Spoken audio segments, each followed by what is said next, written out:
Well, the Assad family controlled Syria with an iron fist for 53 years.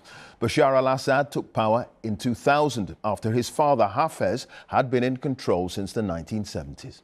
Jeremy Bowen has more on the family dynasty that was once all-powerful and ruthless against its enemies.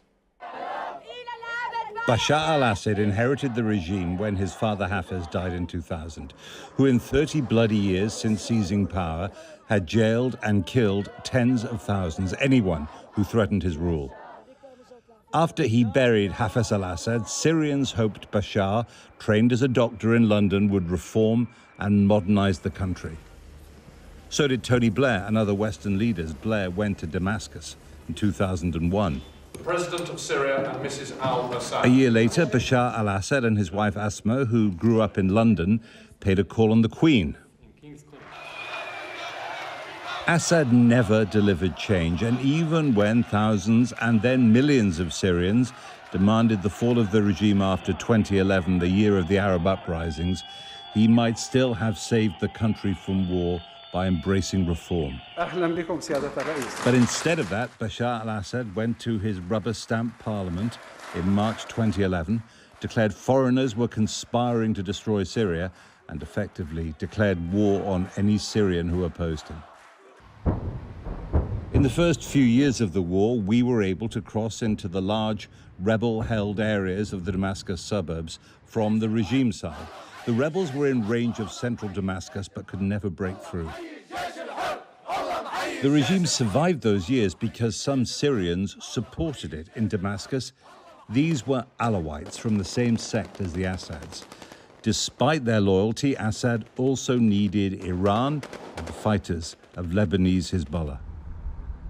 Syrian Christian militias fought for the regime against al-Qaeda rebels in the ancient town of Malula in 2013, augmenting the Syrian Arab army.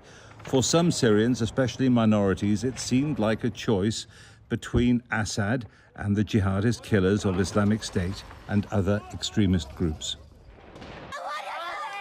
By August 2013, losing ground, Assad used chemical weapons against rebel-held suburbs of Damascus. It was a turning point in the war. The Americans backed down from a threat to bomb the regime. The Russians, sensing an opportunity, intervened to save it, and Assad believed he'd made the Americans blink first. In February 2015, I had an exclusive interview with Bashar al-Assad. I asked him about bombing civilians. He was defiant, denied it, and even tried a joke. What about barrel bombs? You don't deny that your forces use them. I know about the army. They use bullets, missiles, and bombs. I haven't heard of army using barrels or maybe cooking pots. Large barrels full of explosives and projectiles which are dropped from helicopters and explode with devastating effect. There's been a lot of testimony about these things. They're called bombs. We have bombs, missiles, and bullets. A year later, the Russian Air Force had flattened the side of Aleppo held by rebels, a display of destructive power that sharpened President Putin's appetite to absorb Ukraine. Many of the rebels who lived here and in other enclaves were permitted to leave for Idlib province. In Idlib, they created the fighting force that has finally destroyed the Assad regime.